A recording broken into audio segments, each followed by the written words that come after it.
First Huccha Venkat ಅವರ ಒಂದು video clip ಹಾಕ್ತೀನಿ, ನೋಡ್ಕೊಂಬನ್ನಿ. ತುಂಬಾ ಇಂಪಾರ್ಟೆಂಟ್ ಇದೆ, ಮಾತಾಡೋಣ ಅದ್ರ ಬಗ್ಗೆ. ಇದೆಯಾ ದುಡ್ಡು ನಿಮ್ಮ ಹತ್ರ? ದುಡ್ಡಿದ್ದಿದ್ರೆ ನಾನು ನಿನ್ನ ಹತ್ರ ಕೇಳ್ತಿರ್ಲಿಲ್ಲ, ನಿಮ್ಮ ಹತ್ರ ಕೇಳ್ತಿರ್ಲಿಲ್ಲ.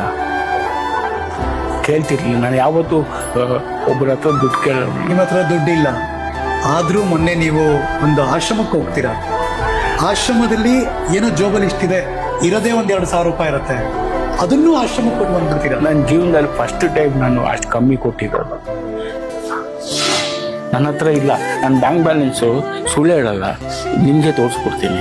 ಈಗ ನಿಮ್ಮ ಹತ್ರನೇ ಕಾಸಿಲ್ಲ, ಅಂಥದ್ರಲ್ಲಿ ಆಶ್ರಮಕ್ಕೆ ಹೋದಾಗ ಹೌದು, ಇದು ನೋಡಿ ಎಷ್ಟಿದೆ. ಈಗ ಓದ್ಬೇಕು, ನನ್ನ ಮೇಲೆ ನಾನೇ ಓದ್ಬೇಕು. ₹6.56 ಸರ್, ನಿಮ್ಗೆ ಕಾಸಿಲ್ಲ, ನೀವ್ ಹೆಂಗೆ ಸಹಾಯ ಮಾಡೋ ಮನ್ಸಿದೆ ಅಂತ ಕೇಳ್ತಾ ಇದ್ದೀನಿ ನಾನು. ಇರ್ಬೇಕು, ಎಲ್ಲ ಸಹಾಯ ಮಾಡ್ಬೇಕು. ನೋಡು, ನಾವು ಒಬ್ರು ಸಹಾಯ ಮಾಡಿದ್ರೆ ಇನ್ನೊಂದ್ ದಿನ ನಮ್ಗೆ ಯಾರಾದ್ರೂ ಸಹಾಯ ಮಾಡೋ ಬೆನ್ನಿಂದ ಇರ್ತಾರೆ ಅವ್ರ ಸಹಾಯ. ಒಂದು ಟೈಮಲ್ಲಿ ಎಲ್ಲಿ ನೋಡಿದ್ರು ಬರೀ ಹುಚ್ಚ ವೆಂಕಟ್ ಅವ್ರ ಸೌಂಡೇ ಇರ್ತಿತ್ತು. ಯಾವ ಟಿವಿ ಚಾನಲ್ಸ್ ಅಲ್ಲಿ ನೋಡ್ಲಿ ಇವ್ರೆ, ಯಾವ ನ್ಯೂಸ್ ಚಾನಲ್ಸ್ ಅಲ್ಲಿ ನೋಡಿದ್ರು ಇವ್ರೆ. ಇನ್ನು ರಿಯಾಲಿಟಿ ಶೋಸ್ ಗಳಂತೂ ಇವರನ್ನ, ಇವರ ಪರ್ಸನಾಲಿಟಿನ TRPಗೋಸ್ಕರ ಸಿಕ್ಕಾಪಟ್ಟೆ ಯೂಸ್ ಮಾಡ್ಕೊಂಡಿದ್ರು. ಆದ್ರೆ ಇವರು ಒಂದು ಸ್ವಲ್ಪ ಮೆಂಟಲಿ ವೀಕ್ ಆದಾಗ, ಅವರ ಮೆಂಟಲ್ ಹೆಲ್ತ್ ಕೆಟ್ಟಾಗ ಇವ್ರನ್ನ ಅಷ್ಟೊಂದು ಯೂಸ್ ಮಾಡ್ಕೊಂಡವ್ರು ಯಾರು ಕೂಡ ಬರ್ಲಿಲ್ಲ, ಯಾರು ಕೂಡ ಇವ್ರ ಪರವಾಗಿ ನಿಲ್ಲಿಲ್ಲ, ಇವ್ರನ್ನ ಯಾರು ಕೂಡ ಏನಾಯ್ತು ಅಂತಾನೂ ಕೇಳಲಿಲ್ಲ.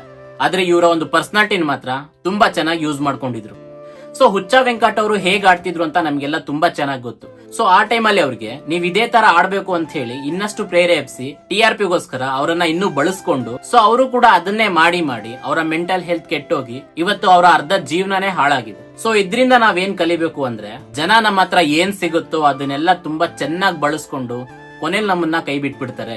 ಸೊ ಇವತ್ತಿನ ಈ ಸೋಷಿಯಲ್ ಮೀಡಿಯಾಗೋಸ್ಕರ, ಈ ಸೋಷಿಯಲ್ ಮೀಡಿಯಾದಲ್ಲಿ ಸಿಗುವಂತ ಒಂದು ಹೈಪ್ಗೋಸ್ಕರ, ಕ್ರೇಜ್ಗೋಸ್ಕರ, ಫಾಲೋವರ್ಸ್ಗೋಸ್ಕರ ಏನ್ ಇವತ್ತಿನ ಹುಡುಗರು ಈ ಹುಚ್ಚಾಟನ ಮಾಡ್ತಾ ಇದಾರೆ, ಈ ಕ್ರಿಂಜ್ ವಿಡಿಯೋಗಳನ್ನ ಮಾಡ್ತಾ ಇದಾರೆ. ಸೊ ಇದರಿಂದ ನಾವು ರೀಚ್ ಆಗ್ಬಿಡ್ತೀವಿ, ಇದರಿಂದ ನಾವು ಜನಕ್ಕೆ ತಲುಪ್ ಬಿಡ್ತೀವಿ ಅಂತ ಹೇಳಿ ಎಷ್ಟೊಂದು ಜನ ಈ ರೀತಿ ಕ್ರಿಂಜ್ ವಿಡಿಯೋಸ್ ಗಳು ಮಾಡ್ತಿದ್ದಾರೆ, ಈ ತರ ಹುಚ್ಚಾಟಗಳನ್ನ ಆಡ್ತಾ ಇದಾರೆ.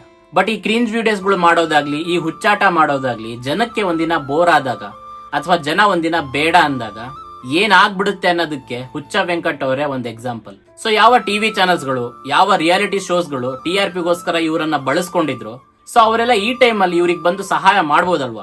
ಇವರಿಗೆ ಅಟ್ಲೀಸ್ಟ್ ಇವರ ಟ್ರೀಟ್ಮೆಂಟ್ ಗಳಿಗೋಸ್ಕರ ಆದ್ರೂ ಅವ್ರು ಬಂದ್ ಜೊತೆ ನಿಲ್ಬೋದಲ್ವಾ?